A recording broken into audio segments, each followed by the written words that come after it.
Good morning. Hey, it's David here at Bali and Beyond and Project Awakening, and I'm here with. You forget my name already, Dad? We've talked about so many things this morning. It's gone. It's just gone. It's just disappeared. How does that happen? I don't know. We can start the rumors now and you can call me son. It's my little brother. And we're going to talk about Sanga and life and love. Can we do about a little life and love? Yeah. And, You got spring fever? No, but okay. I'll go. I'll go with that. Maybe we could talk about what's going on in the community in Calgary and how things are shaping up for your event, but also, we did this before. We had a short interview. It wasn't that short. Time did fly. That was like 3 months ago. Really? I guess, yeah. Was it, James, 3 months ago? Yeah, something like that. And lots has happened since then for lots of people, I'm sure. So tell us how things are shaping up for Sanga. Actually, tell us all about Sanga. Okay. Sanga was born on my decision to go travel the world. And although I didn't expect I'd be gone that long, I left the comforts of Winnipeg and headed to Europe and found myself gone for 12 years. Opening myself up to various cultures, belief systems, philosophies, and it was an amazing experience. And when you go to different cultures, sometimes you just come across the way they live their life, and it just looks like it's a lot healthier. And I got a chance to go to many different festivals around the world, from rainbow gatherings to folk festivals, intentional festivals. And when I came back, I really wanted to bring something very significant, something from my heart, wherever I was going to end up planting roots. I really didn't think it was going to be Calgary, but lo and behold, it's Calgary. Did you know people here? Is that why you came here? No, I was studying naturopathic medicine in Australia, and halfway through my first year, I realized this wasn't exactly what I wanted to do. It was pretty close. And like I mentioned, I'd been gone for 12 years. So I finished off my first year, got my transcript, and I decided it was time to come back home to Canada after 12 years.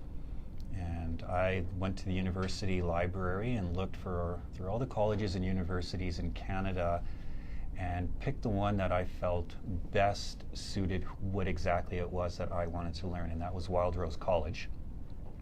So I moved to Calgary with the intentions of doing a 2 to 3 year program, and I did. And I ended up staying in Calgary, and now it's been about 11 or 12 years, I suppose. Was Terry Willard there when you? Yeah. Did he instruct? Yeah. I was very fortunate enough to have Terry as a teacher, and Blaine, and some of my peers there had gone off and started Lodgepole School of Holistic Medicine. So when Wild Rose moved, I believe they're now looking after the curriculum with the herbal medicine part there. And after the birth of my son, I started Sanga. So Sanga, most commonly a practiced Buddhist term for a community coming together to practice loving kindness. It's also a prophecy that the next great teacher that will come to the earth to guide, to teach, won't come in the form of an individual, but will come in the form of a community. And that really resonates deeply with me, and it sounds like you too. So I got the ball going on Sanga. So the Festival of Medicine, it's about medicine. So if you just think for a moment here, what does medicine mean to you? Like, why would you take it? And probably most of you out there would think about taking medicine if you're not well. You got a cough, you take medicine. If you're sick, you take medicine. And that's kind of what medicine is. It helps us bring us back to health, help us bring us back to our full potential and what we're capable of doing. But medicine isn't entirely limited to just, physical problems. we have a very specific design as human beings. We're designed to move in specific ways and rest and eat and breathe, and we have the capacity to think, and we have the capacity to transcend the influence of our emotions and to make better decisions and differentiate between what is right and what is wrong. So the medicines that we provide at Sanga are all about that. We have lots of movement workshops to teach people how to move, from yoga, capoeira, ecstatic dance. We have meditation classes. We have the Western Holistic Herbal Gathering joining our side this year. So when you think of 2 for 1, it's a little different. We're actually having 2 festivals going on at the same time, and you can go to any one you want at any time. The Western Holistic Herbal Gathering is going to have everything to do with plant medicine, so that's everything from plant walks to psychedelics and making herbs and preparing herbs in the kitchen. And we think about medicine, we also think about the presenters and facilitators that will come in and run discussion groups and art classes to help expand the mind and to start thinking and tapping into our creativity and the abstract process of thinking. So this is what we mean when we talk about medicine. It's just helping us align with our natural design of what we're capable of doing as human beings being. That was my question earlier. We talked for a bit, and because it's Festival of Medicine, and as the tagline, so thanks for explaining that, because I think that people need to know that everything can be medicine in a way, of a higher vibration. Like I think meditation is medicine. Yes. I mean, clearly. Yeah, I don't know where I'd be without it, to tell you the truth. Yeah, it's like the magic pill. Yeah. So I'm really looking forward to coming. I'm excited. Bali and beyond will be at Sanga. And the whole idea of where we're moving towards Project Awakening and away from the retail and being having furniture and doing all that and really more now carrying a message of healing, of awakening, is quite in line with what you're doing. It's more in line than I think we would have been, say, 2 years ago or a year ago, and so it's going. I'm surely looking forward to. Well, me too. You mentioned tagline. Now, in order to make this work, to bring people together, we got to look at diversity. We got to recognize that we're diverse. A lot of people may identify themselves politically or through their religion or through their career, and that's fine. That's absolutely fine. But what's fundamentally important and what we address at Opening Circle is that we take down those identities that separate us. And in unity, it's okay to be diverse. We can have different practices and different belief systems, but in our diversity, we shouldn't be so diverse that we're fragmented from community. So that's the fundamental basis that we work with, is we try to bring in as much diversity as possible. So at Sanga, it's quite possible you'll see Indigenous elders, Buddhist monks, shamans, yogis, corporate Calgary, hippies, burners, artists, musicians, all walking the land together and recognizing how we are all one together. So, Festival of Medicine, the tagline, but what is the higher ideal that becomes visible to everybody that pulls it together? We're not so different from each other. Yeah. The tagline that we have, unity and diversity. Oh, okay. So that's somewhere in the philosophy or in the purpose or in the vision, unity in diversity. Yeah, perhaps this whole festival idea might sound like it'd be a lot easier if we just appealed to the burner community or the hippie community or the corporate community. But that doesn't align with our vision. It's recognizing that we're all together. Okay. Nice. So, the symbol that we have is an African symbol that I borrowed of 2 reptiles sharing the same stomach. So we can be different, but we're all deeply connected together. And let me see. 2 reptiles. Yeah, I got lots of tattoos. So this is it? This is it, yeah. Okay. Yeah. So it's really important. And I go through a lot of effort getting out there and talking to the diverse identities out there and having long discussions and trying to persuade them, give us a chance, come in as you are, and let's take down these identities and just really connect as a unit, as one in unity at this festival. So it starts on the 5th of July. Yeah, so I think the Western Holistic Herbal Gathering will probably have some workshops Friday afternoon, but opening circle is 6 o'clock. Thus far, we have Kurt Young and the Healers coming in to help bless the land. We have Lindsay singing mantras for us. We talk about our birthrights and responsibilities. So this is the common ground that we have, and this is opening circle. And then we move over, this is in Sacred Circle, and then we move over to common ground, which is kind of the main stage area, and we have the Sanga Cafe. So just like a cafe, we have our head waiter, who's Mira Black. We have appetizers, and this is little snippets of the things that you're going to see throughout the weekend. So we have comedians, musicians, acrobats, dancers, and then we move into our main course, which we're working on right now, and we have our desserts, which is usually fire shows and some music throughout the night. And then bright and early Saturday morning, you can get up and do capoeira, you can do yoga, you can go to the solar temple where there'll be meditation, and then throughout the day at any given time, there's movement workshops, there's art classes, there's discussion groups, there's dancing, there's herbal classes. So you just pick whatever you feel you align with, and you go and open your mind and open your heart and learn about the medicine that aligns with you. And then during the night, we have our annual parade, so the theme is circus. We'll be marching into the campground where we'll have... That's Saturday night? Saturday night, and one of the things for sure happening is Cirque du Louis will come in and put on a circus show for everybody, and then we'll have bands and DJs. And DJs isn't your cup of tea, you can go over to the Luna Temple, which is in the Sacred Circle, and we'll have live acoustic music for people.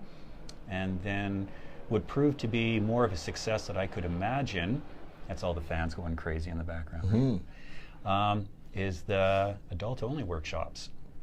And we've actually needed to, for many reasons, invest in buying a much larger tent that can fit over 120 people. And one of the reasons is that these tantric events on Friday and Saturday night, like, people are getting turned away. They're packed. A lot of adults wanting to put their kids to sleep and go do an adult workshop. Nice. So did you get a bigger tent? Well, we're raising money for it. So we just did our Familiaris event, which was exploring a touch of Tantra. So it was all based on intimacy and how we can become familiar with each other. So there's different ways we can be familiar with each other, and we raised a bit of money to put a dent into the tent. But we'll get there, I'm sure. A dent into the tent. A dent into the tent. Those expensive tents. Aren't they? They are. I was over at Crown Surplus yesterday and looking at tents. And he's got some big tents. He's, but they're expensive. They're like, holy Toledo. But they're worth it. Like, for the Luna Temple, we'll have that decked up with statues and drapes and fabric and fairy lights. It'll be a really nice place to go and do workshops or dance or listen to music. And who decorates that temple? Lindsay is our coordinator for the Luna Temple, so she organizes her work traders and they come and decorate it. Yeah. I have some fabric if they need. Yeah. And then we're making some really good, healthy relationships with other members in the community out there. So when they put on events, it'd be really nice to contribute a tent like that. And then Sunday, we go all tribal. So at some point in the afternoon, Circles of Rhythm is going to lead a big drum circle and drum facilitation, and then we just unplug everything. Nice. Yeah. So Sunday night, the festival's still on, but this is where people gather around the fires and make music and tell stories, or probably overpack the yurt and cozy up together and share their stories. Nice. Oh, this sounds like a lot of fun. But you're saying there could be 500 people?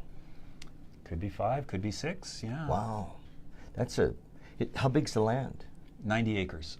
Only 90 acres. Only 90 acres. And I'll tell you, it's a steep learning curve. I didn't know anything about this stuff. I wonder sometimes how much I know right now. But it's been a fun process. It's been a steep learning curve. Like, for example, running Familiaris, it was our most successful night, because in the beginning I didn't know anything about theater managers and stage hands and all that kind of stuff. So Familiaris is a kind of a division of of Sanga? Yeah, so the way it looks like, if you imagine an umbrella, you got Sanga Creations, so community creations. And underneath all of that and inside of that, we have the Sanga Festival, we have the springtime event Familiaris. We're more than likely going to do something in the fall, just not 100% on what that's going to look like yet. But I love putting on events, and I'm so happy I've got a council who loves doing it too, and we all stand by side and offer our expertise. It looks like we're going to move this, and the space we're looking at may have a couple of big rooms where we could do stuff. If once we get in, I'll have you come over and look at it and see if you're looking for space for smaller Store tents? Well, no, maybe, yeah, or smaller events. My garage is getting filled up with stuff, yeah. Is it? Yeah. Yeah. So how big of tents do you have though right now? Well, the former Luna Temple, which is now too small, is going into the Hokey Pokey Clinic. The Hokey Pokey Clinic. Yeah, so that's for the young at heart. That's an area where kids can do jumping castles, arts and craft.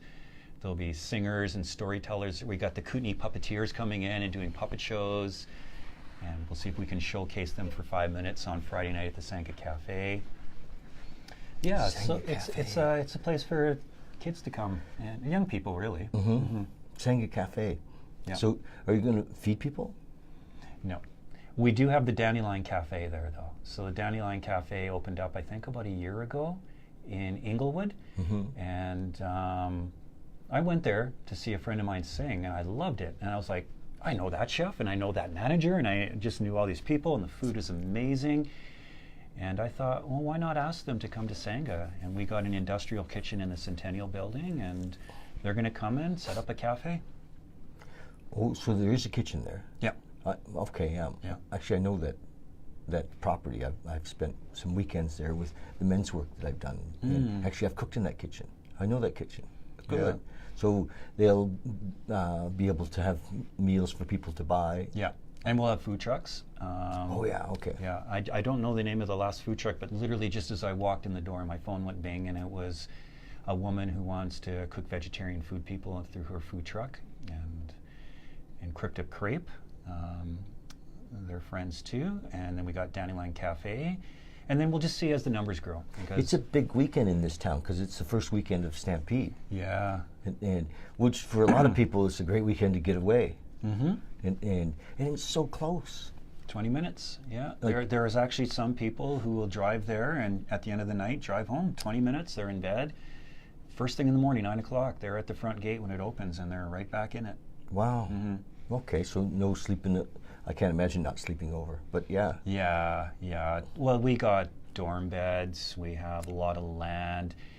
We're right now just initiating a big effort. Well, I hope it's not a big effort. I really hope these things are easy. But in the spirit of community, we want to recognize the refugees that are coming into Canada and to Calgary specifically and welcome them into the Sanga community and introduce them to a whole much bigger family. So how are you doing that, inviting people to come? Well, I'm a yoga teacher, and one of my students is probably watching right now. She's pointed me in the right direction to the organizations that deal with that. Okay. Yeah, and even though she told me the name an hour ago, can't remember. You do? Okay. It's fun. Great. I'm not the only one that forgets things really quickly. Yeah. There's just too much going on in here. Yeah. If I don't write it down right away, it's like, ugh. You write things down? Well, text it down. Writes things down. Yeah. James and I talk about that. That sometimes we don't write enough shit down, and then we forget. I have to, Sanga's 2.5 months away, and I sometimes get a message every 5 minutes from requests and things like that, and if I don't write it down, I forget it. I could be at Safeway, and I just got to learn, don't answer your phone until you're at home, but if I don't write these things down, I forget, and I don't want people to get upset because they wanted to negotiate an agreement with me, and then I can't remember what it was, so I have to write them down. Well, so how do you see us, Bali and Beyond, Project Awakening, Right. Being part of this? Well, what would you have us do? I know how powerful meditation of medicine is for you. So we have the Luna Temple, but we also have the Solar Temple. The Luna Temple will be a tent, the Solar Temple will be a cabin, And we've decided, based on conversations I've had with you, to change that around a little bit. So in the mornings there'll be meditations. We've got people facilitating mantras, chanting, breath work workshops in there.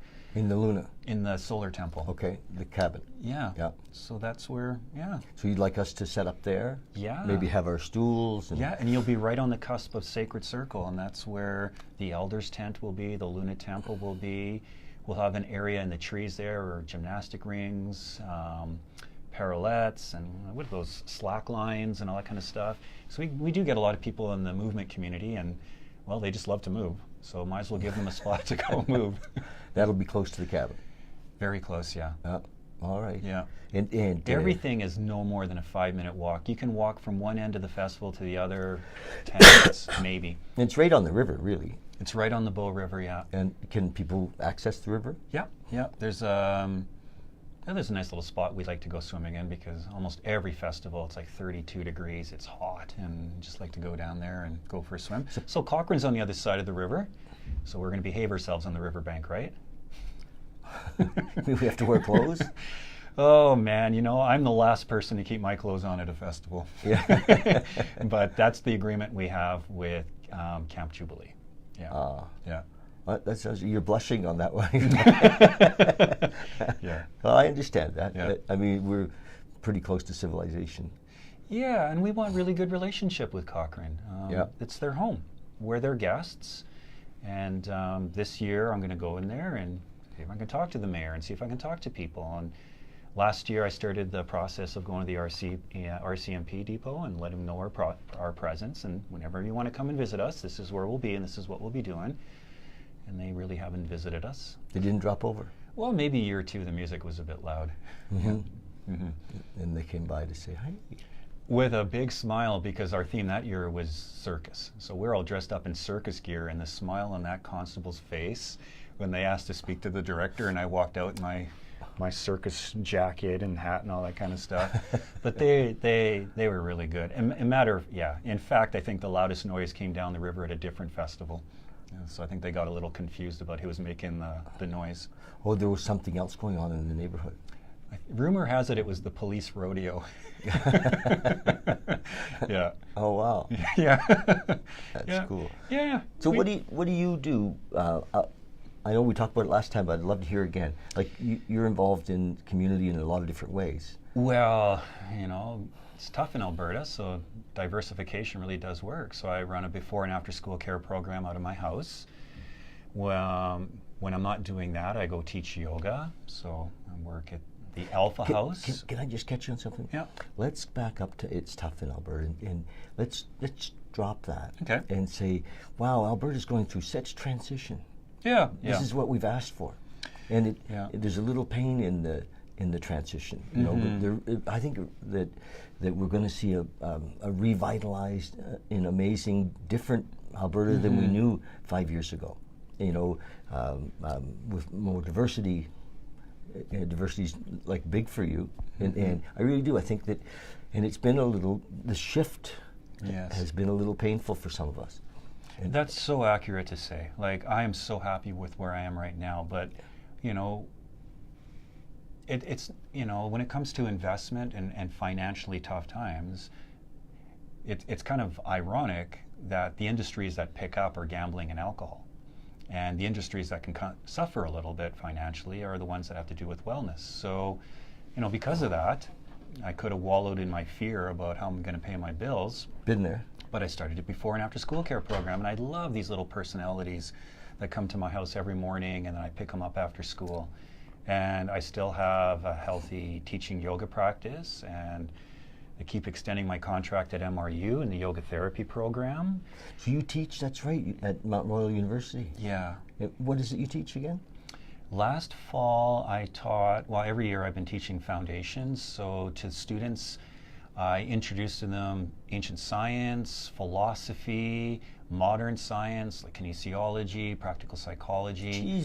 And I teach them how to turn those into models of therapy. So yet another tattoo. You're a character. I'm a character. And then last year, craziest thing, one of our professors had a family emergency, and I had 4 hours to prepare to teach biomechanics and corrective exercises. And I loved it. But boy, what I could do if I had 3 months to prepare for that. You know Feldenkrais? Not personally. Do you know? Yes. Yeah, that's the kind of biomechanics and corrective exercise, isn't it? Yeah. Like his teachings were, good for you. Yeah. That you're creative. I love it. I love it. I've actually started a program called, it's going to be a series, it's called Peaceful Warrior. And the first in the series that I've been working with is called Foundations. And it's a 6-week program where people come to my house for an hour and a half on Monday nights. And I take them step by step on what it means to be a human being. So we look at the physical body, and I break it down into practical kinesiology and breath work. And everybody goes home and they commit to something they're going to do with their physical body, movement and rest. And next week, we all sit together and we hold each other accountable. Did you say, or did you do what you said you were going to do? And if not, what happened? What can you do to work around that? And then we look at energy. So we talk about food, constitutional makeups, breath work, and everybody commits. So by the time we get to 6 weeks, everybody's committed to some level of physical movement, which could be just walking or taking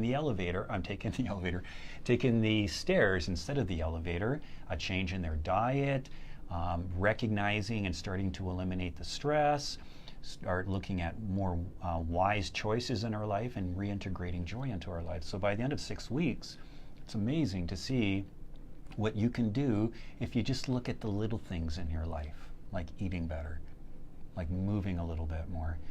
And the next one I'm working on right now will probably be more of a 7-week program where it'll integrate early childhood development, practical psychology, and chakra, where we could systematically go into the stages of development in childhood, which continues on through our life. We're always getting challenged in new places and new positions and the way we feel and our confidence and self-esteem, and to start identifying what's holding us back, what's blocking us from living our potential. So that might be done by September, and then I'll be working. You could get a lot of this on video. Yeah, there's some people, friends of mine in BC, they're like, can you put it on video? Yeah. Yeah. We could maybe help you with that. James and I were talking about, what are we going to do with this new space, and we're going to set up a little studio. Well, this is kind of a studio, but maybe something a little bit more where we can help folks like yourself, put your teachings on video. Well, I thought about that. Now, the one thing that I really find is important when it comes to these type of programs is being in presence with people, so I can ask them the questions. Because shit comes out, right? Yeah. It's evolving and moving, and you're dealing with real things. Being held accountable is really big, and and holding people accountable, including myself, without being judgmental or critical of other people, is also really important. So it's great to be live with people, and I suppose you can do it. I don't know what is it called when somebody's watching, but you can talk to them still. You mean like online? Yeah, like a live stream. Yeah, live stream or Skype, Zoom or Skype. Or, stuff like that. Yeah. But I do love having people over at my house. It goes through the winter. I got a wood fireplace, and we sit in a circle, and I can talk to them, and they can talk with each other. What about writing a book? One day, yeah. Last week we interviewed John DeMartini here.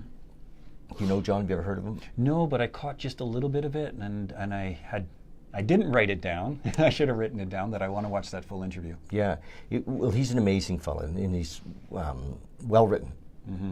But most of his books come out of his talks.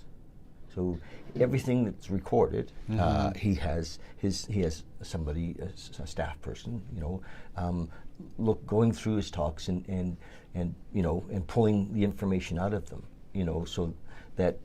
Because the idea of, say, you or I sitting down to write a book is like, oh my God, that's hard. But if we have a lot of stuff recorded, it can come out of there. Out of those moments of creativity where you're interacting with an audience, or whether because you have a lot of depth in Thank you. Yeah, way more than just a pretty face. Quick, give me a mirror. Thank you. Yeah, when I traveled around the world, I have stacks of journals. I think for years I wrote every day in those things. And Yeah, you still have that. yeah, my sister in Winnipeg is caretaking all those books, but I've always intended to write a story on, what it's like. Right now, one of my biggest passions is mythology. And I can remember being a child at the library and just being so absorbed on these mythological stories, but, being introduced to Joseph Campbell's work and the hero's journey, and nice, just seeing that's reflected in all our choices and what we could quite possibly be doing with our life if we confront our fears, if we step away from the normal, if the normal doesn't feel right anymore. And these stories for hundreds and thousands of years like connect us all, that we would all experience these opportunities to transcend, and sometimes it means falling apart and being hurt and broken, but we just reassemble ourselves and come back. And when I reflect on 12 years around the world, yeah, I crumbled. I cried, I was broken, I was sick, but I just kept getting up and kept learning, and to see that these are the stories that are our elders, these are the stories that have been written down for us. Like, it's a common story if we want it to be. Joseph Campbell, eh? Mm-hmm. Really an amazing teacher, and amazing awareness that he had, and to put everything in the context that you just spoke about, like the hero's journey, that we do fall apart to the phoenix rises out of the ashes, And Well, it all depends. Like, what do you do when you suffer? Do you numb it? Do you hide it? Do you hide from it? Do you hide it behind something else, a new project? Or do you just look it in the eyes? And it's okay to be afraid to see what it is. And then you'll probably more than likely just see that this ferocious demon in front of you is just a perception you have that doesn't work for you anymore. Shit, eh? Shit.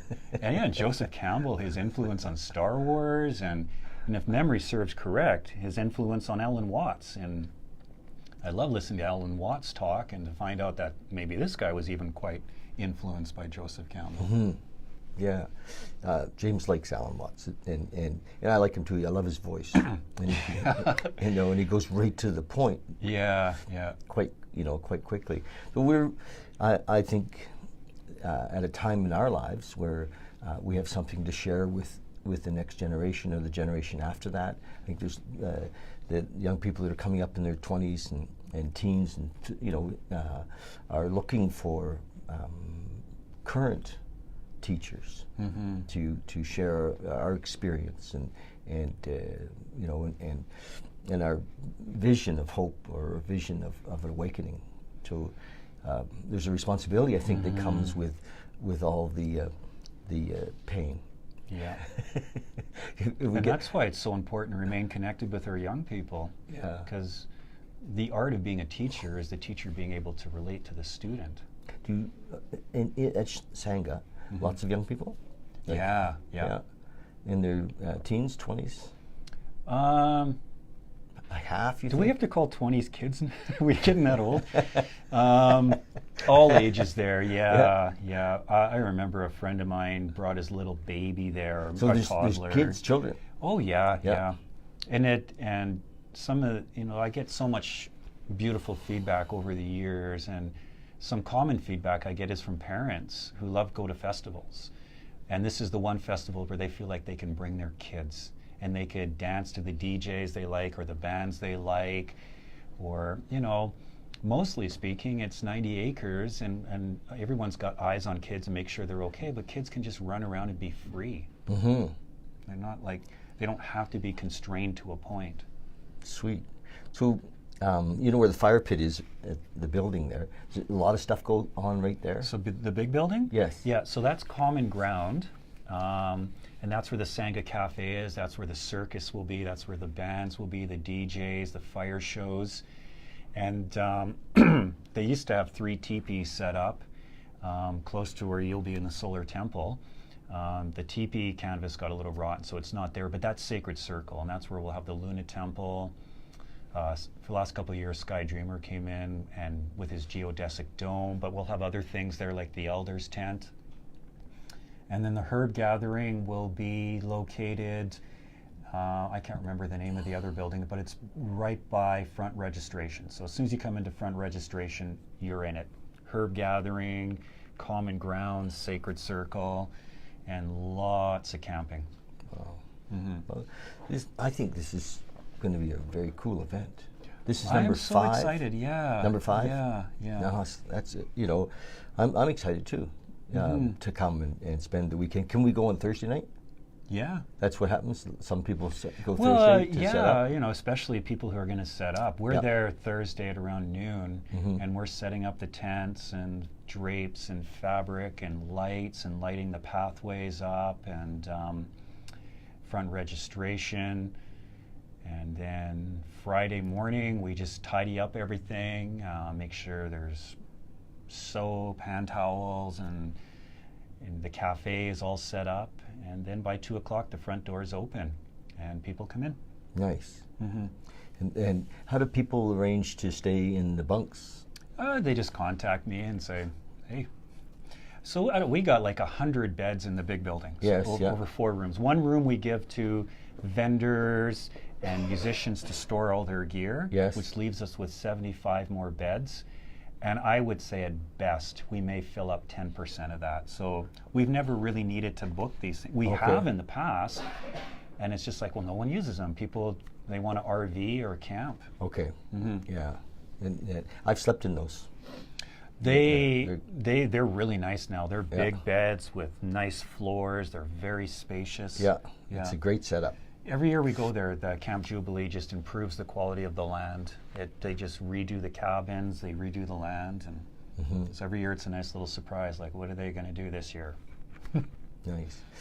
Well, you guys, that tells you a bit about this event, and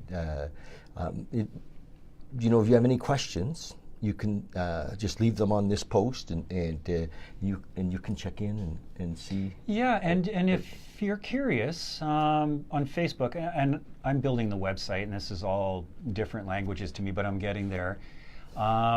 We are set to have the itinerary, if not fully complete, like 95% complete by the end of this week, so Sunday, Monday. Every month and a half, we release a Wave of Medicine. So it's an ad, and it'll just highlight the latest installment of performers and presenters.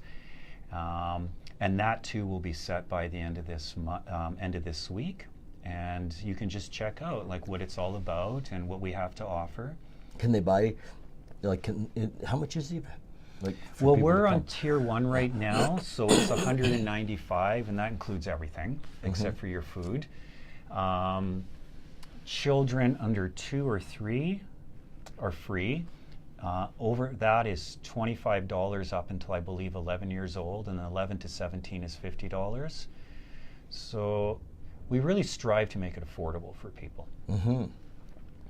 We need work traders. So we're looking volunteers. We call them work traders. So in exchange for helping us with certain tasks, they can enjoy the festival. So Indigo is our coordinator, so you can just send an application in there, and we're looking for about 50, and we got a lot of them are pouring in now, but we could always use more. Wow. Yeah. That's so cool. So is there like an Eventbrite they can buy tickets on? How do they buy tickets? On the website, you can buy tickets right off our website. So there's an app, Event Espresso, that I hooked up. Okay. Because sometimes we do run events that are a little controversial. Like last fall, we did Into the Mystic, which was conscious exploration of cannabis, which was a fun night of music and theatrical shows. But some ticket agencies don't like that, so they took it down. And we lost a lot of ticket sales before we were even aware that they took it down. Yeah. Yeah, they kind of frown on that. I mean, I don't know why, but... I couldn't imagine what they would have done with our tantric event. Okay. Yeah. So, but they can buy on the website? Yes. Awesome. Yeah. And the website is Sanga... CommunitySanga.com. So right now the tickets, as I mentioned, are $195. That's including all your admin fees and taxes.